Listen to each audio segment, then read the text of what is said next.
Hey, what's up? Going to narrate through the first part of this of getting ready to replace the clutch on the KLX140G. First thing you want to do is drop your skid plate off the bike so that you can clean things up.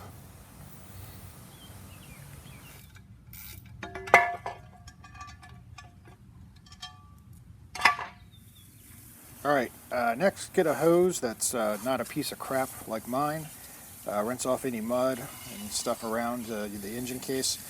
The Kawasaki does not have a little round clutch cover that comes off separate, so the whole side of the engine is going to come off. So you want to get any gunk that's around the seam away from it, and then when you're done, get yourself a rag and wipe around the edges of everything, just so you don't want any mud or any crap falling in the engine. Alright, when you're done with that, you are ready to proceed to step number 3. Alright, step 3 is set your camera up so it's out of focus in the back of your Jeep, and then let the bike heat up so that you're getting ready to drain all the oil out of it here. So let it heat up pretty good, about a cigarette or so, or half a can of beer, whatever you're measuring by. Alright, after the bike's heated up, go over and turn off and get your drain pan underneath it. Use a 17mm socket to take out the drain plug, and watch your fingers because the oil is going to be hot. And let the oil drain out. You also want to come around to the other side of the bike and open up the oil filler screw end cap, and then take off the oil filter cover, and I'm chucking this oil filter, and let the oil drain. Alright, at this point, put the bike back in the garage. You want to sweep up the area you'll be working in so no crud gets inside the case and stuff. And then next thing we're going to do is we need to remove the brake pedal. Now, this is an aftermarket tusk pedal. Yours will come off the same way. There's a cotter pin here, so just straighten it and grab it with some needle nose pliers and pull it out. And there it is. And throw it away. Don't reuse cotter pins. The next thing, this pin will come out of the clevis. There's a washer behind it as well. If it's tight, just jiggle the brake pedal. Alright, and there they are. Now my pedal's on a brake snake, so it's going to just dangle there. Now you'll need an 8mm Allen type thing here, and you'll unscrew this, or unbolt it. There's a washer behind this. I have two, just so my aftermarket pedal there fits correctly away from the frame. You'll just have one. So this will come out, and the washers will fall on the ground or wherever they go. You'll have one. Again, I have two. See? Woo. All right. The bolt that goes through your brake pedal here has two little rubber gaskets on it, so don't lose those. And then before you put everything back in, you want to use waterproof grease on all that, but not on the threads of this bolt right here. So that's what comes out of there. All right. So never grease threads because you won't get the right torque value. All right. So I got to pull the spring off here on mine, and just grab some needle nose pliers. There you go. And then mine's just gonna sit there like that. Whee! All right. The next thing you got to do, there's this bracket that holds the cable from the clutch on here. There's two 8mm bolts, and they go through the bracket and into the side of the case. So you'll just take those off of there. You will not be actually removing the bracket from the clutch cable. You'll just take the bolts out, so the bracket itself is free from the side of the engine. Okay, and here's what the bolts look like. It's very exciting. That's what they are. Alright, and then I'm moving this little bracket so you can see it. That's all it is. Alright, so the next thing is you got to free the clutch cable from the arm down there on the left. Just pull the boot back and expose the cable itself, and then you push it forward and it will slide out of the little arm there. It's got like a metal fob or something on the end of it that is too big to fit through the thing. So there it comes off. That's what holds it in there. And you see you pull the boot back and you can get at the cable to fit through the little notch there and pull it out.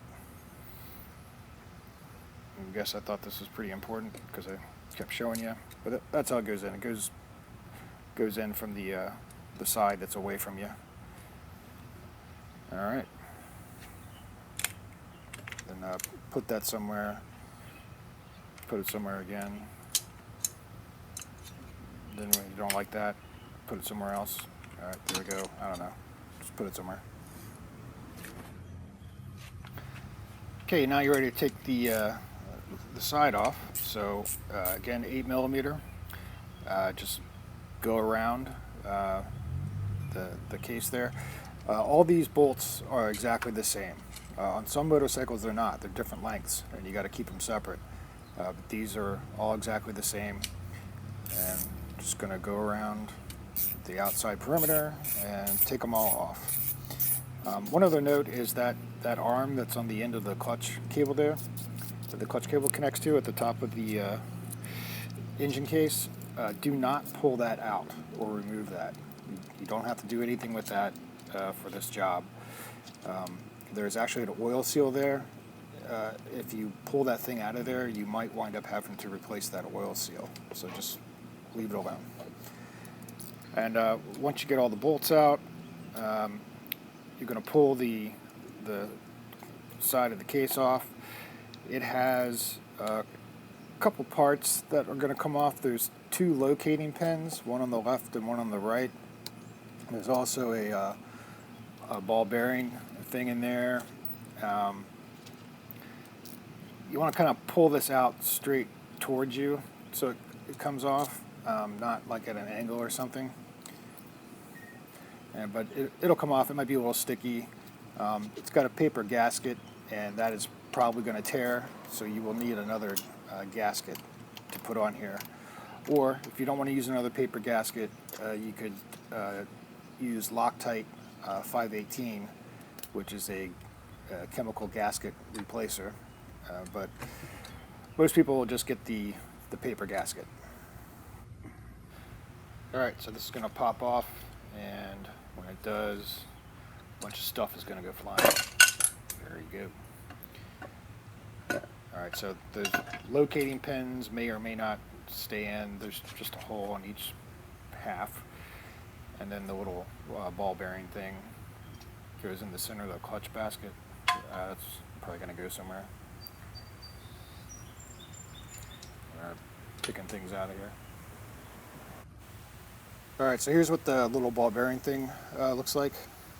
It actually sits on a metal post in the half that you just took off, but it goes in there. That's where it is in the final assembly. Alright, and here's where the locating pins go. There's one over there, where I'm pointing, and there's another one over there. They're just like little metal studs that help hold the case in the right position before you put the bolts in, and that's what one looks like. There's a matching hole on the side you just took off.